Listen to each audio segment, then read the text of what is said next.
Hi, welcome to Tales of Dread. We have some cryptid stories in this episode. We discuss 5 terrifying cryptid encounters with Bigfoot, Sasquatch and what others thought to be some wild beast in the wilderness, ranging from finding footprints in the snow to having rocks and logs thrown at you. It's storytelling time. First and foremost, I was born and raised in Oklahoma, where I have spent my entire life. I grew up fishing and exploring everything the outdoors had to offer. My entire family is like this, and I raised my boys in the same manner. However, I've never been one to believe in all of the ridiculous fairy tales that people tell about Bigfoot and other silly animals that live in the woods and apparently exist. Until one day, when my oldest son and I went fishing at one of our favorite local creeks. It was a beautiful sunny day in June of 1999, and we decided to make the most of it by packing some food and going fishing. Only the father and son. We loaded everything up, got the tackle box and our poles, and headed out. The creek we were going to is about 20 minutes away from our house because we live a little out of town. When we arrived at the creek, everything seemed to be in order. Even though it was June, the stream was still ice cold, which is always nice to stick your feet into right after you get there and you've been walking around and it's very hot. This location is a fairly typical creek bed, but there are numerous bushes and brush scattered throughout the area. And I'm talking about 6 to 7 foot tall bushes. It's far from clear and open.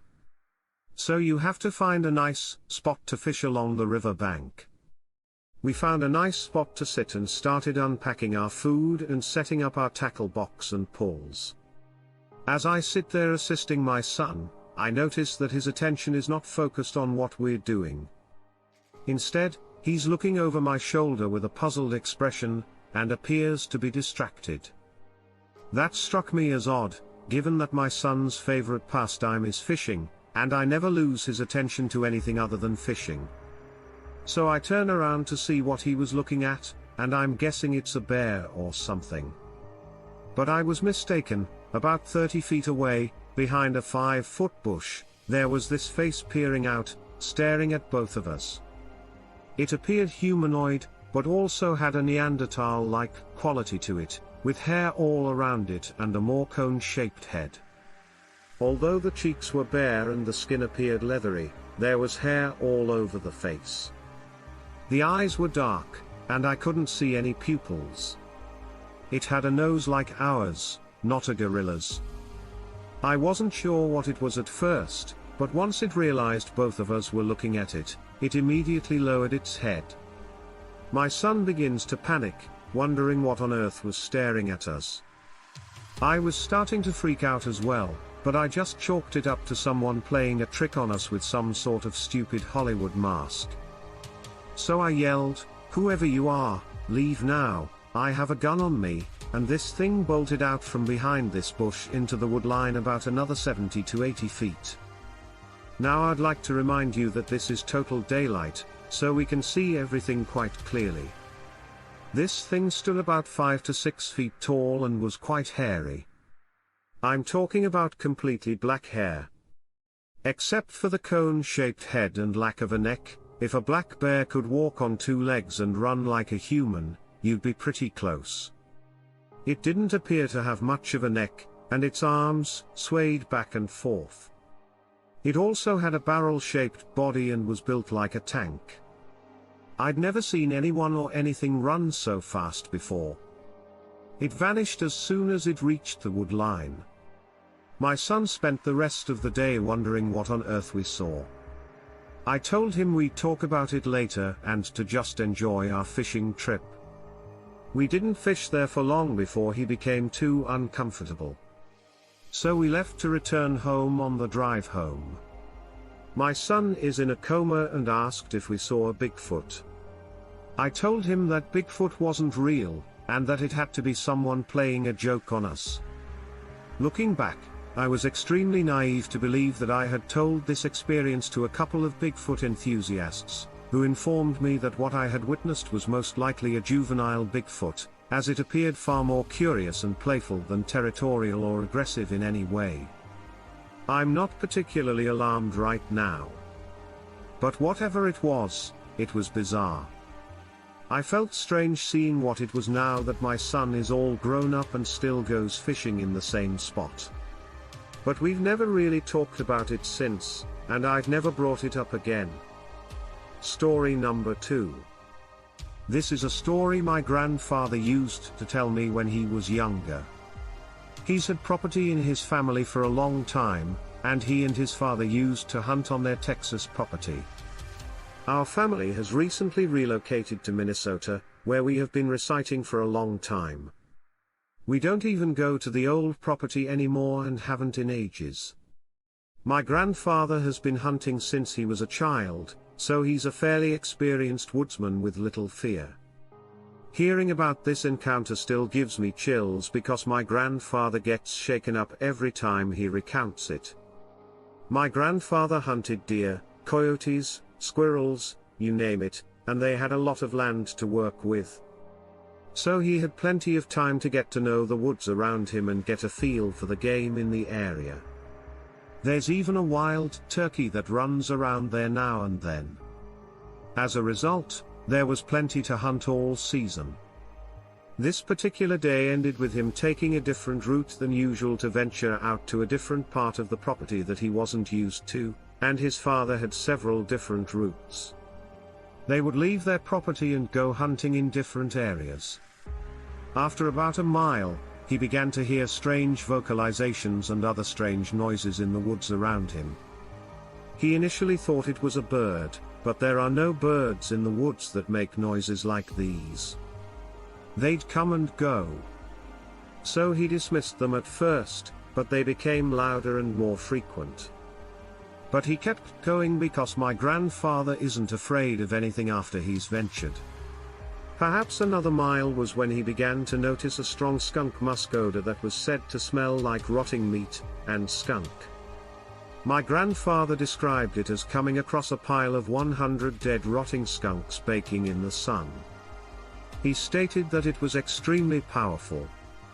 It was difficult not to gag and vomit at times. He said he kept looking around but didn't see anything, but he had the uneasy feeling he was being watched. He could tell something was wrong at this point. He couldn't find any trace of the smell, and things were becoming increasingly eerie. He also told me that as he wandered around the area, he came across things that didn't seem quite right, like markers that weren't quite man-made, like they might have in animal markings or something. He told me about finding smaller trees that had been ripped up from the ground, turned upside down, and pulled back into the ground. What's frightening is that this was back in the 1940s, and their property was both large and private, so nobody was going to be hanging out on their property doing anything like this, and if they were, who was going to rip up all these small trees out of the ground and who was going to have enough strength to drive them back into the ground? This was extremely disturbing. My grandfather also believes he discovered a small den of whatever he was smelling. He also claimed to have discovered a small cave opening that led to a cave about 30 square feet in size. But it was the stench of a dead skunk that was bothering me. He also stated that he could see bones just from the cave entrance and decided it was probably best to return home. He didn't want to take any chances, even though he knew they were deer bones. He told me that as he was leaving the den, he began to feel an extremely overwhelming sense of dread and felt compelled to flee. That's when he noticed rocks being thrown in his direction, and I don't mean small pebbles, but rocks the size of a tire literally being thrown through the woods about 10 to 20 feet near him. This was obviously enough for him to be terrified. He booked it out of there and returned home as quickly as he could. He stated that whatever was throwing the rocks at him had to be extremely powerful and obviously not a human. He claimed that as soon as he stepped out of the den, he heard stomping and screaming. Something was attempting to push him out of the area, and whatever it was nearby. He claims there were several of these things not more than 50 feet away, but he couldn't see them after that. He still hunts on his property, but not nearly as much as he used to, and he never ventured further than he had before. He continued to live in new places. His father never said much about it, and I guess there hasn't been much to talk about since. Back then, especially, you'd think he was insane if he brought it up. When his father died, the property was passed down to him, and not long after that, he moved to Minnesota for work. Story 3. My fiancé and I enjoy camping and other outdoor activities. We're usually big hikers and explorers. We've been on many different trails, hikes, and adventures in the woods. I've never noticed anything out of the ordinary or even at a location, despite my firm belief in the paranormal, Bigfoot, and other strange occurrences that do occur. Although I'd never really experienced them until the event I'm about to tell you about. My fiancé and I decided to camp at one of our favorite lakes in Michigan, Lake Dui. We've camped here several times before and have always had a good time. So this time would be no different, or so we thought. It was late September, and I remember it being warm, but the cold, crisp air of fall had not yet set in. We had a typical fun day at the lake. We hung out, hiked, and hung out in our tent before heading back out and hiking again, before returning for dinner and relaxing for the evening. However, by the end of the first night, my boyfriend was behaving strangely. He was getting really quiet and not talking as much as he usually does, which I just chalked up to him being tired after a long day, so we put out the fire and went to bed. I noticed he was tense and had trouble falling asleep, but he didn't say anything. Even when I asked him if he was all right. I slept right away, and awoke the next morning. There were no issues with feeling well rested and ready to face the next day. He didn't look so good, and he seemed to be still on edge from yesterday. After getting up, eating breakfast, and going on the next hike, the day seemed pretty normal, and we decided to get ready to go back to camp as it was getting later in the afternoon. That's when he sat me down and told me he'd been feeling uneasy since yesterday. When I asked him what was wrong, he just said he didn't feel right about where we were and that he felt like we were being watched and scrutinized. I assured him that he was being paranoid and that it was ridiculous to believe that nothing was out there, that nothing was going to harm us. I persuaded him to spend another night with me, but he seemed hesitant. It was bothering me how strange he was acting because it was unlike him. He's usually one of those guys who comes up with crazy hiking trails and spots for us to visit. He was always the first of us to want to explore dangerous territory and things that should never have been explored. This night was a little calmer, and I believe we both checked in earlier than usual. I ended up staying up and scrolling through my phone while my boyfriend lay there trying to sleep. The evening had been relatively quiet. We hadn't really talked much since returning to camp. After he sat me down and told me what he had done earlier, it was just kind of blah. I was tense, but I tried to keep it together. If I remember correctly, it was pretty late at night. My phone said something like 11:32, and this is when we began to hear footsteps, and I mean heavy footsteps, go through our campsite, and then the breathing began. I began to feel uneasy, and I kept hearing a thud for every step that was taken. I began to panic because I wasn't sure if we were dealing with a bear or someone attempting to harm us. When I asked my boyfriend if he heard what I was hearing, he was already as white as a ghost and nodded right at me. I sat there terrified, staring at the door of my tent, trying to hear anything. The sound had stopped for a while, and all I could hear was the night air.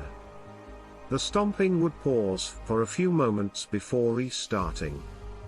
Whatever it was stomping around in circles around our tent, but it wasn't really getting into any of our stuff like a bear would. It was almost as if it was casing our tent. It made me nervous because whatever it was kept getting close to the tent and we could hear it breathing heavily. It must have been massive because it sounded like a 10-foot tall man. That, or a bison on two legs wandering around our campsite for the next few hours. This would happen on and off until we finally fell asleep around 3 or 4 am. We didn't even notice when the noise stopped and the feeling of dread vanished. I believe my boyfriend and I fell asleep due to exhaustion and panic. We still don't talk about it, and when we woke up the next morning, we didn't even say anything. We simply booked it out of there and packed as quickly as possible. According to what we saw or heard, it was a large foot. Someone could have been rummaging through our camp. I'm not sure what it was. I don't think I'll ever return to Lake Story 4.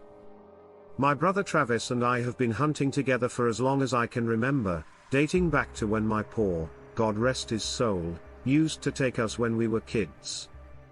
He was always impressed by how quickly we were able to pick up on things and learn about the environment around us.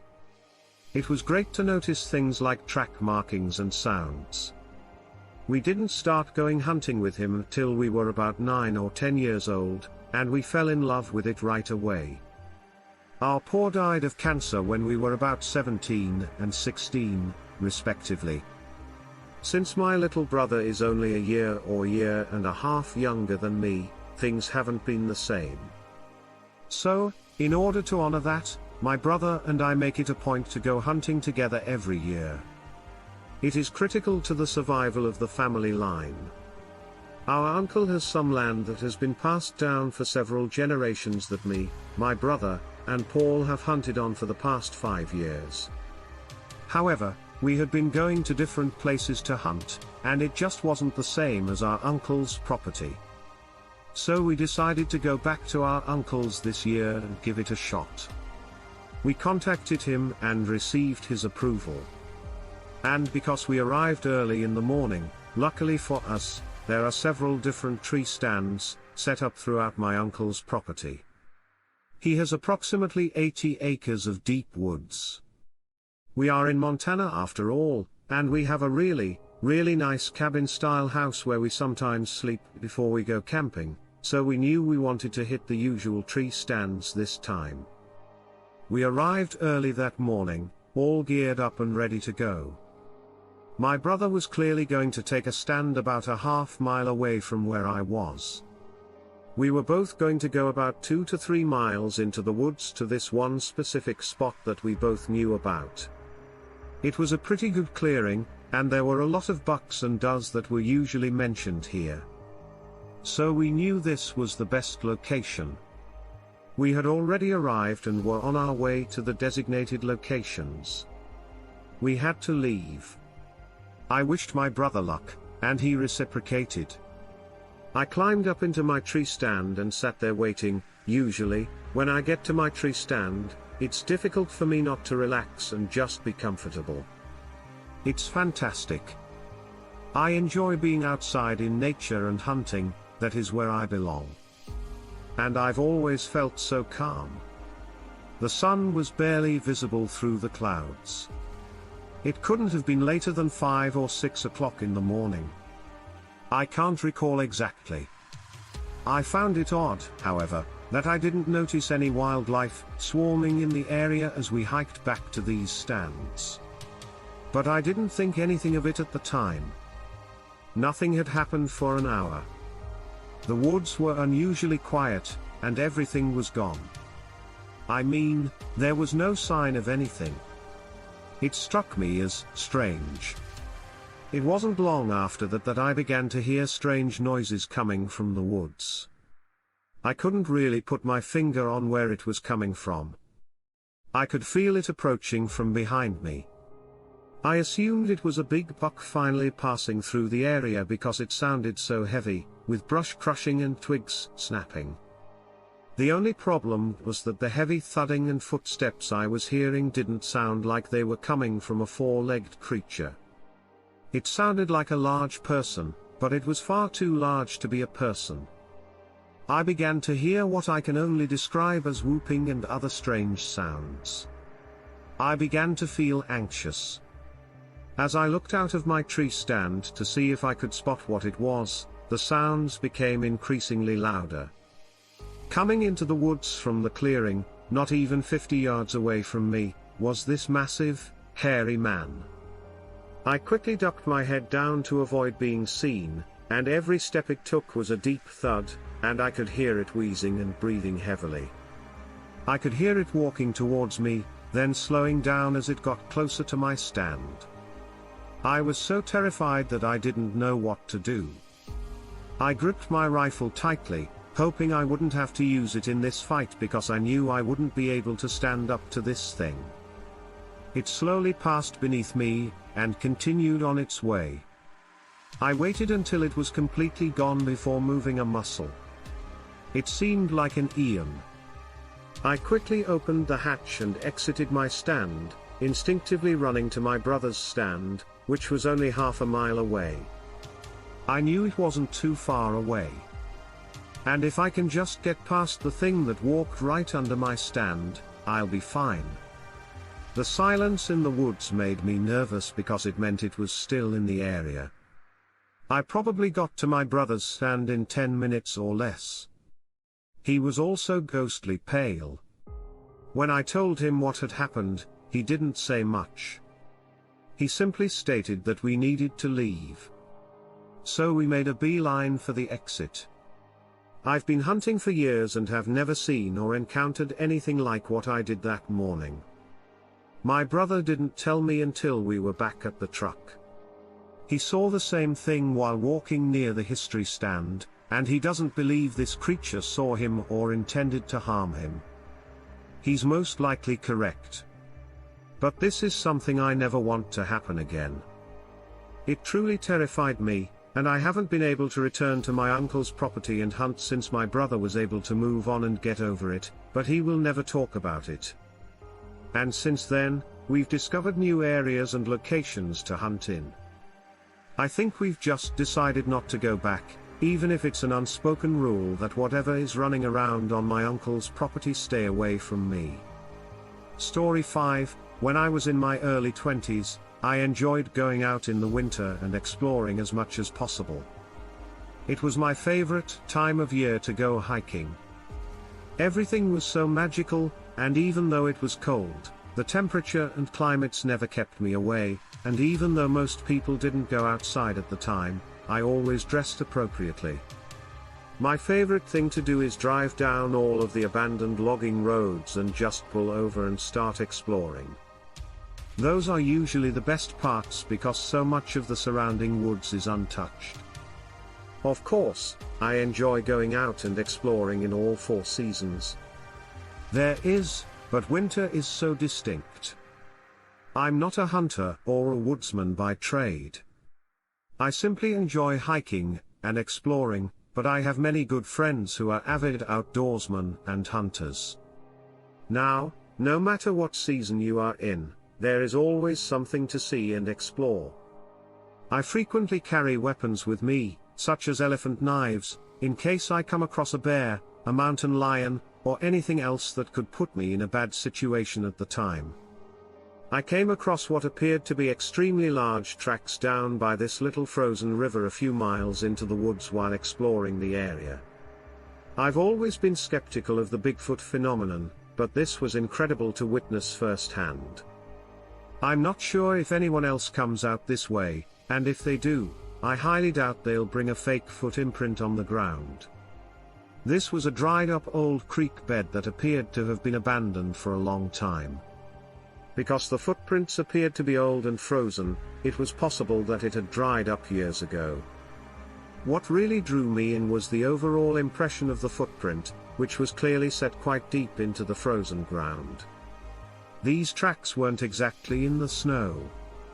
More so in an area where the snow was receding and the ground was still completely frozen, and the footprints appeared to have been there prior to the snowfall. You can tell that whatever left this or these footprints must have been very heavy. The footprints were easily 16 inches or more long and only slightly faded, so they were pretty well preserved, but I think that was due to the cold frigid temps. It was interesting to note that the footprint had 5 clearly defined toes and no real arch. It was unmistakably a bipedal footprint. I moved my gaze away from the riverbank and toward the woods, following the footprints. What's more bizarre is the stride. The distance between the footprints was approximately 5 to 6 feet. What on earth would have such a stride out here? I didn't feel like attempting to figure out what it could be. I considered following the footprints, but that was a bad idea for 2 reasons. 1, I don't know what animal made them, and 2, it took me in a completely different direction than I wanted to go. I'm an explorer, but I'm not stupid enough to put myself in danger, especially when I'm unfamiliar with what I'm dealing with. I don't have any casting material or anything like that with me, and I never carry it because I don't make track molds.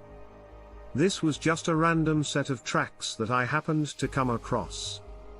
I ended up returning to my car and driving back home later. I couldn't get it out of my head. I have a few friends who are Bigfoot enthusiasts who are close to me. So I brought it up with them, and they were overjoyed that I had told them about it. They not only told me I had found Bigfoot footprints, but they also told me about some of their own terrifying encounters in those same woods. I'm not sure if Bigfoot really exists at this point, but those footprints are pretty unexplainable, and I have no idea when the animal made them. Thank you for taking the time to watch this video. If you liked it, please subscribe to What Lurks Beneath and leave a comment because it all helps my channel grow. Many exciting things are on the way, so fans should stay tuned.